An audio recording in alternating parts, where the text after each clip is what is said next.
लेकर चलते हैं रांची लोकसभा सीट के सफर पर। क्या रहा है अब तक का रांची का इतिहास और वर्तमान में क्या कुछ है परिस्थितियां, जानेंगे हम आज। झरनों का शहर रांची भारतीय टीम के पूर्व कप्तान महेंद्र सिंह धोनी के होम टाउन के नाम से भी मशहूर है। झारखंड की राजधानी और राजनीतिक गतिविधियों का उद्गम स्थल रांची हमेशा से ही क्रांति का केंद्र रही है, चाहे बात आजादी के समय की हो या फिर झारखंड आंदोलन की हो। वर्तमान में रांची लोकसभा सीट झारखंड की तमाम उन महत्वपूर्ण सीटों की तरह हॉट सीट बनी हुई है जहां आमने सामने का मुकाबला देखने को मिल रहा है। यह लोकसभा सीट 6 विधानसभा सीटों को मिलाकर बनी है। इसमें ईचागढ़, सिल्ली, रांची, हटिया, कांके, खिजरी शामिल है। वहीं इस सीट पर 2014 के आम चुनाव के अनुसार मतदाताओं की कुल संख्या 16,48,000 थी, जिसमें 8,68,000 पुरुष और 7,79,000 महिला मतदाता शामिल हैं। इस लोकसभा सीट पर हमेशा से ही बीजेपी और कांग्रेस के बीच कांटे की टक्कर देखने को मिलती रही है। वर्तमान में इस सीट पर बीजेपी के सांसद हैं। 2019 में चुनाव जीतकर संजय सेठ ने इस सीट से जीत हासिल की थी। छठे चरण के मतदान में रांची लोकसभा सीट पर चुनाव होना है। 25 मई को चुनाव की तारीख है। ऐसे में क्या कुछ पृष्ठभूमि रही है अब तक, क्या समस्याएं हैं और वर्तमान की क्या स्थिति है, तमाम चीजों पर चर्चा के लिए हमारे साथ हमारे ब्यूरो साथी मौजूद है। यहाँ से सबसे पहले तो आनंद मोहन जी, आपका स्वागत है। और हमारे साथ वरिष्ठ पत्रकार भी सतीश जी हमारे साथ जुड़े हैं, उनका भी स्वागत करती हूँ। लेकिन हम एक बार आते हैं और बात करते हैं ब्यूरो साथी से। आनंद जी, मेरा सवाल रहेगा कि क्या कुछ पृष्ठभूमि रही है रांची के अब तक, जो इतिहास रहा है सीट के गठन से लेकर अब तक का, क्या कुछ रहा है? देखिए, एक तो झारखंड बनने के बाद रांची की जो सीट है वो हाई प्रोफाइल सीट हो गई। स्वाभाविक तौर पर राजधानी की वजह से इस पर सबकी नज़र रहती है, पूरे राज्य भर की नज़र रहती है। और जो कैंपेन भी होता है बड़े पार्टियों का तो बड़ा प्रतिष्ठामूलक सीट हो जाती है, तो बड़े नेता का भी आना जाना लगा रहता है। पिछले चुनाव से आप देखते होंगे, कल ही प्रियंका गांधी आई, यहाँ पर कई नेताओं की सभा होते रहे, पीएम मोदी भी रोड शो करके। तो सीट का तापमान आप समझ सकते हैं, यहाँ के राजनीतिक तापमान को। और आपने जैसा कहा कि पृष्ठभूमि क्या है, तो पृष्ठभूमि इस सीट की ऐसी रही है कि ये सीट जो है 1967 में अस्तित्व में आया, जहाँ रांची सीट अकेली सीट बनी। उससे पहले ये जो 2-3 चुनाव हुए 52, 57 और 61 के, वो जो चुनाव थे उसमें 2 सीटें थी, रांची वेस्ट था, रांची ईस्ट था। तो खूंटी का जो आज एक अलग सीट है खूंटी, वो खूंटी भी रांची संसदीय सीट में हिस्सा था।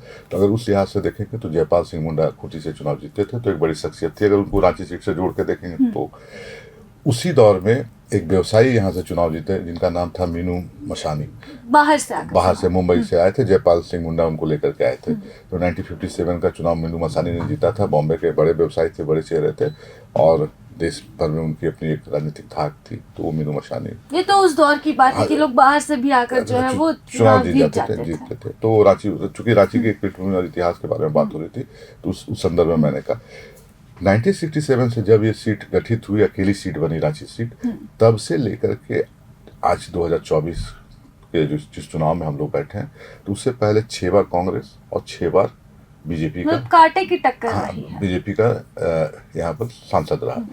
तो लगभग वो एक बार बीएलडी से रविंद्र वर्मा, शायद उनका नाम है, रविंद्र वर्मा ही नाम होना चाहिए जी भाई, हाँ रविंद्र वर्मा, बीएलडी से वो चुनाव जीते थे 77 में, और मोरारजी देसाई की सरकार में केंद्रीय मंत्री भी बने थे। ये वही सीट है जिसने सुबोध कांत को 2 बार मंत्री बनाया। तो ये समझ सकते हैं कि सीट से जीत करके जाने वाले के तो कद कैसा रहता है? हाँ, कद 67 में पीके घोष इस रांची में पहली बार चुनाव जीते। जो अलग सीट की जब हम बात करेंगे तो स्वतंत्र पार्टी से थे, जो बाद में कांग्रेस में मर्ज कर गई वो पार्टी। तो 67 का चुनाव, 62 का चुनाव वो जीते, मैंने ज्वाइन 67 का भी पीके घोष जीते, 71 का भी चुनाव पीके घोष जीते। लगातार 3 चुनाव कांग्रेस जीतती रही। और जो शुरुआती दौर था, जो हर सीटों में कांग्रेस का जो दबदबा था, वो यहाँ पर भी देखने को मिला। 71 में बाहर से, मुंबई से ही लोकदल से रविंद्र वर्मा को भेजा गया, जैसा कि मैंने आपको बताया। वो यहाँ आते हैं, चुनाव जीतते हैं। चुनाव जीतने के बाद वो रांची फिर कभी लौट के नहीं आया। 77 का जो 80 में यहाँ पर एक ऐसे परिवार का इस रांची के संसदीय क्षेत्र में दखल हुआ जो पुराने कांग्रेसी थे और स्वतंत्रता आंदोलन से भी जुड़े वो परिवार था, धनाढ़ परिवार था। और मतलब उनका इस इलाके में एक प्रभुत्व था। तो श्री प्रसाद साहू की एंट्री 1980 में इस सीट पर होती है। 1980 का सीट वो जीतते हैं।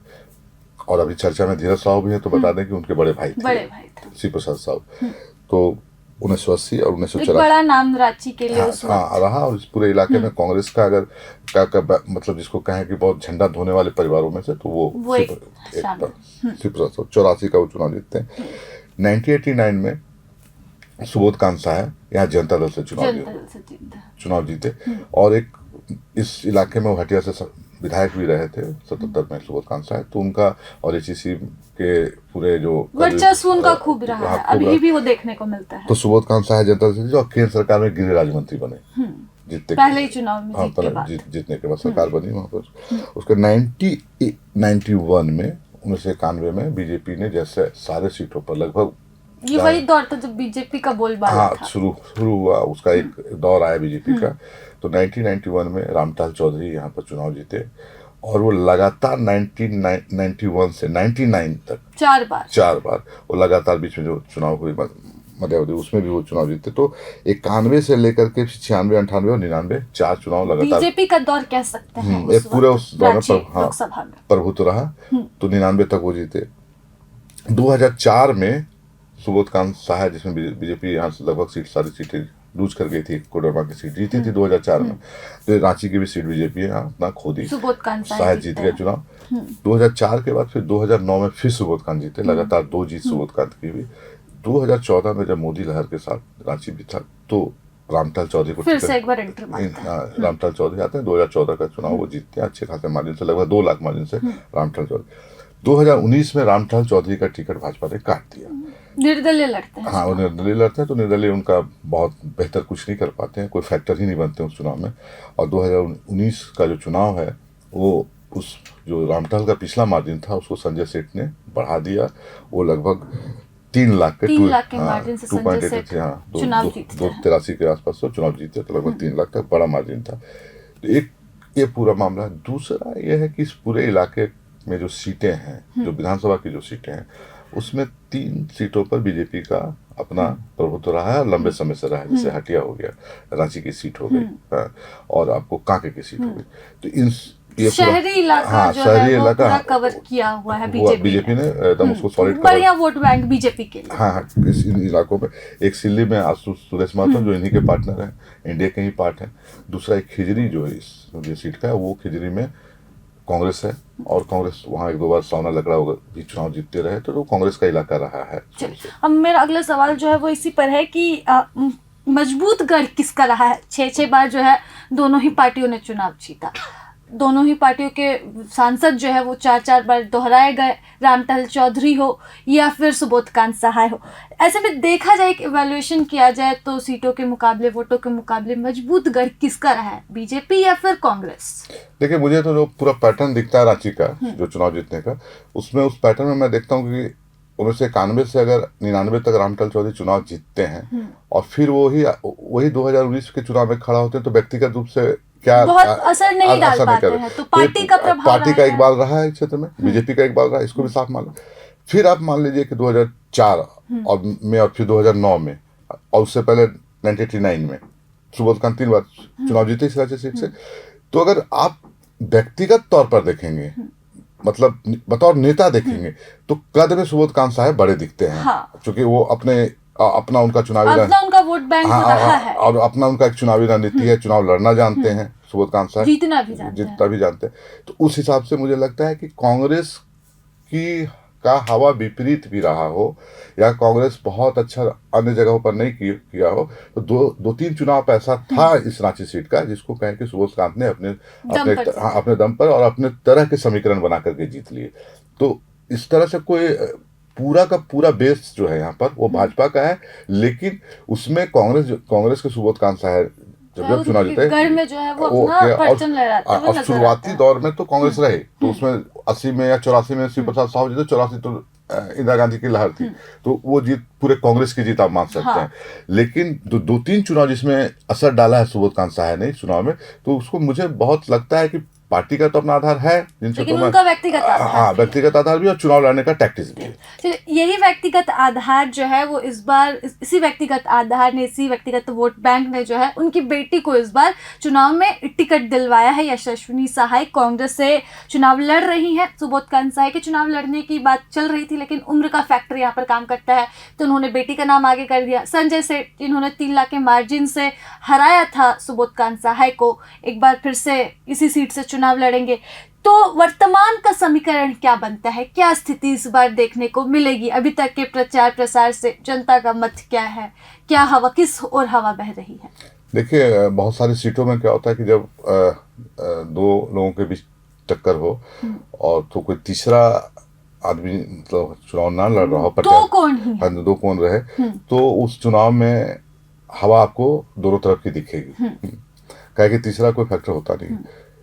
अभी जो है जिस तरह से मेगा शोज बीजेपी ने यहाँ पर रांची में किए हैं, खुद प्रधानमंत्री का रोड शो, अमित शाह का रोड शो, फिर इधर कांग्रेस में प्रियंका गांधी का आना, तो इन पूरी चीजों में लग रहा है कि इंडिया गठबंधन के पास एक समीकरण है, वो हर सीट पर है।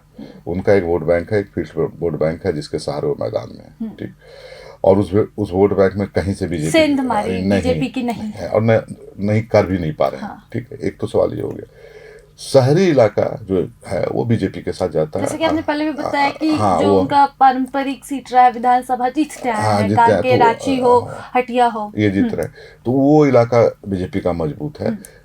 लेकिन फाइट जो है वो आपको देखने को रांची में मिलेगी, हाँ हर हाल में मिलेगी। हमको मुझे जो जैसा लग रहा है, जिस तरह से इंडिया गठबंधन में भी ताकत झोंकी है और एनडीए ने भी जिस तरह से पूरे अपनी ताकत लगाई है, जिस तरह से संजय सेठ का कैंपेन भी है और सुबोध कांत सहाय का एक अपना अनुभव है चुनाव लड़ने का, उनका एक जो इनके अपने वोट बैंक से उसके जमीनी स्तर के कार्यकर्ताओं से कनेक्ट हैं, तो यशस्विनी सहाय चुनाव लड़े, लेकिन पूरा जो रिमोट है, जो पूरे चुनाव का प्रबंध है, वो सुबोध कांत सहाय के हाथ में। अच्छा, यशस्विनी सहाय नया चेहरा है रांची लोकसभा सीट में। सुबोध कांत सहाय को हर कोई जानता है, आपने भी बताया कि रिमोट कंट्रोल जो है वो सुबोध कांत सहाय के हाथ में। लेकिन यशस्विनी सहाय कितना असर डाल पाई है? अब तक की जब से उनके नाम की घोषणा हुई उस दिन ही इंडिया गठबंधन की एक बड़ी बैठक थी, यहाँ पर रैली की उन्होंने, जनसभा की, कई बड़े चेहरे यहाँ पर आए थे, उनसे मुलाकात हुई यशस्विनी सहाय की। उसके बाद लगातार वो लोगों के बीच जा रही है, कैंपेन करते नजर आ रही। क्या लग रहा है कितना असर डाल पाएंगी यशस्विनी सहाय इस बार चुनाव में? उनका चेहरा कितना चमक पाएगा? देखिए, एक तो ये है कि ये जो रांची जो सीट है जिसमें आप पर्टिकुलर प्रत्याशी की बात कर रही हैं, तो मुझे जो इंडिया गठबंधन के प्रत्याशी खास करके रांची में, वो प्रत्याशी बहुत बड़ा फैक्टर हमको नहीं लग रहा है कि प्रत्याशी कोई बड़ा फैक्टर आज के दिन में पार्टी, इंडिया गठबंधन के साथ जाने वाला वोट और उसके नीचे जो लोग काम कर रहे हैं कार्यकर्ता, वो है। पहला तो ये है कि यशस्विनी सहाय को जो टिकट मिला, वो सुबोध कांत के अनुभव, सुबोध कांत के की जो कही है कि अब राजनीति से जो कांग्रेस में एक तरह से विदाई, तो उस विदाई के बाद उनका जो ऊपर जो उन्होंने भरोसा जीता है केंद्र नेतृत्व का, उस भरोसा का प्रतिफल था कि उनकी बेटी को टिकट मिल गया। यहाँ टिकट को लेकर के बहुत भी बातें आई, बहुत नाम आए सामने, बहुत सारे नाम आए। यहाँ तक हुआ कि बहुत जगहों पर मीडिया में खबर भी आई कि बन्ना गुप्ता को मंत्री को टिकट दिया जाएगा। तो एक क्राइसिस होल्ड तो था कांग्रेस के पास, को लेकर तय करना मुश्किल था। तो यहाँ मुश्किलात बहुत ज्यादा प्रत्याशी होने की वजह से नहीं था, यहाँ सवाल था कि उतारा किसको जाए, मतलब वोट बैंक उनका कौन साध पाए, हाँ, और किसको, तो उसमें सुबोध कांत सहाय की बेटी को टिकट मिल गया। तो एक तो उसके पीछे का जो पूरा ये है पृष्ठभूमि है कि वो सुबोध कांत सहाय जीतते आए हैं, उनका वोट बैंक है जी। तो चलिए, यशस्विनी सहाय जो है वो मतलब पार्टी के साथ जो है वो चलते हुए दिख रही हैं, जैसे प्रियंका गांधी की सभा में भी देखने को मिला, कैंपेन्स में भी देखने को मिला। तो इंडिया गठबंधन के नाम पर ही वोट मांगते आई हैं। कोई खास एजेंडा नहीं, लेकिन इंडिया गठबंधन का मुद्दा और उसी एजेंडे पर चलते आ रही है। एक बार हम रुख करेंगे अपने वरिष्ठ साथी पत्रकार सतीश जी की ओर, वह भी हमारे साथ जुड़े हैं। सतीश जी, मेरा सवाल आपसे रहेगा कि इस बार के लोकसभा चुनाव में रांची में क्या मुद्दे होंगे जिस पर वोट डाले जाएंगे? रांची लोकसभा की सबसे बड़ी समस्या की बात करें तो यहाँ सबसे बड़ी समस्या जो अभी फ़िलहाल सामने नज़र आ रही है वह ट्रैफिक की है। ट्रैफिक की निजात को लेकर सरकार की ओर से पिछले 10 वर्षों से 3 फ्लाईओवर के निर्माण का कार्य शुरू किया गया था। फ़िलहाल अभी यह पूरा नहीं हो पाया है, लेकिन काम तेज़ी से चल रहा है। ऐसे में लोगों को उम्मीद बंधी है कि 1 साल के अंदर उन्हें इस समस्या से कुछ हद तक निदान मिल जाए। अच्छा, मेरा अगला सवाल रहेगा, अगला और आखिरी सवाल यही कि क्या ऐसा कोई मुद्दा जो एक लंबे समय से चला आ रहा हो, 40-50 वर्षों से, और उसी मुद्दे पर हर वर्ष चुनाव लड़ा जाता है लेकिन इसका समाधान नहीं निकल पाता है? पार्टियां चुनावी मुद्दा तो बनाती है लेकिन उसका समाधान अभी तक नहीं निकल पाया है। हटिया विधानसभा में पड़ने वाला HEC एशिया का सबसे बड़ा कारखाना है। आज इसकी स्थिति दयनीय है और बंदी के कगार पे खड़ी है। इस क्षेत्र में लगभग 1 लाख की आबादी है जो इस फैक्ट्री पर ही निर्भर है। ऐसे में सांसदों से इनकी उम्मीद ज़्यादा है क्योंकि HEC केंद्र सरकार के अधीन है और ये चुनाव में बड़ा मुद्दा बनकर देखने को मिल रहा है। तो ये तो रही समस्याओं की बात, समाधान नहीं निकल पाया अब तक, चुनावी मुद्दा जो है वो बना रहा। एक बार फिर से हम स्टूडियो की ओर रुख करते हैं। जैसे कि अनंत जी, एक सवाल मेरा रहेगा, संजय सेठ से 3 लाख के अंतर से उन्होंने जीत हासिल की, 4 बार के सांसद सुबोधकांत सहाय को हराया, तो ये हार जो है उनको खुद में आत्मबल जो है वो काफ़ी मजबूत कर देती है। इस बार संजय सेठ कितने सफल हो पाएंगे? क्या वही कारनामा दोहरा पाएंगे, दोबारा से सांसद बन पाएंगे, या फिर वोट बैंक थोड़ा कट सकता है, या क्या परिस्थिति है यहाँ पर इस बार देखने को मिल सकती है संजय सेठ के साथ? आपके सवाल में 2 सवाल छुपे हुए हैं। एक, संजय सेठ क्या कर पाएंगे, और मार्जिन को लेकर। तो मतलब अभी समय तात्कालिक रूप से मार्जिन के बारे में बहुत बोल पाना, वो आंकड़ों पर बोलना बहुत संभव नहीं है। हाँ। संभव नहीं है, लेकिन संजय सेठ पर भाजपा ने भरोसा जताया। हाँ, उसकी 2 वजह रही। एक वजह ये रही कि साइलेंटली संजय सेठ अपना काम करते रहे, क्षेत्र में लगे रहे, क्षेत्र में जो काम किया उसको आला कमान को भी बताया। हाँ, अपनी बात पहुंचाई। प्रधानमंत्री नरेंद्र मोदी को बार बार जा करके वो अपना रिपोर्ट कार्ड देते थे, जो करते थे हर 6 महीने में जो चीज़ें करती थे। तो इस और जो भी कुछ उन्होंने यहाँ नया प्रयोग किया, अभिनव प्रयोग किया, तो ये हुआ कि मोदी जिन 4-5 सांसदों का जिक्र किया अपनी पार्टी की बैठकों में, उसमें संजय सेठ के भी काम को गिनाते थे, जैसी खबरें भी आती थी। और संजय सेठ को प्रधानमंत्री ने बनारस में भी देखने के लिए कहा कि आप जाइए कुछ दिन, हमारा भी संसदीय क्षेत्र देखिए, अपने अनुभव के आधार पर। तो एक संजय सेठ के लिए बड़ा और ये बड़ा प्रोत्साहन था एक सांसद के लिए, अगर आपको ऐसा तो संजय सेठ सीधे प्रधानमंत्री नरेंद्र मोदी के अच्छे सांसदों की गिनती में आए, टिकट उनको मिल गया।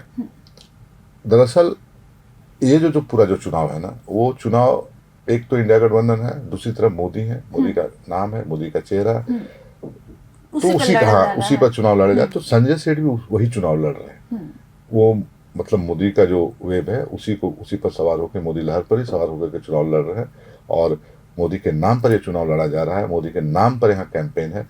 तो स्वाभाविक तौर पर है कि वो वही फैक्टर यहाँ भी काम कर रहा है संजय सेठ के साथ। चलिए, तो संजय सेठ के साथ जो है वो मोदी फैक्टर काम करने वाला है। अब तो ये 4 जून को पता चल पाएगा कि मोदी फैक्टर यहाँ पर 2014 और 2019 की तरह कितना काम करता है।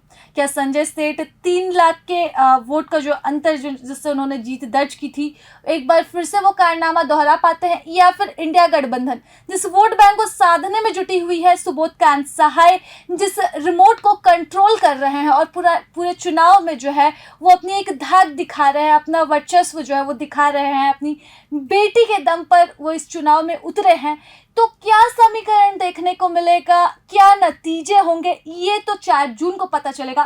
लेकिन यह तय है कि मुकाबला जो है वो कांटे की टक्कर का होगा। आंकड़ा यहाँ पर 6-6 की जगह 6-7 का हो जाएगा। इसमें इंडिया गठबंधन जीतती है या फिर एनडीए गठबंधन की जीत हो पाती है, ये 4 जून को पता चलेगा। लेकिन वर्चस्व बढ़ेगा एक पार्टी का, और इस एक पार्टी के वर्चस्व के साथ ही तय होगी झारखंड के आगे की राजनीति। फिलहाल मुझे दीजिए इजाजत। प्रभात खबर से मैं राजलक्ष्मी, बस इतना ही। एक बार हम आपसे फिर जुड़ेंगे और लेकर चलेंगे आपको नए लोकसभा क्षेत्र के सफर की ओर। प्रभातखबर.com, विश्वास वही, रफ्तार नहीं।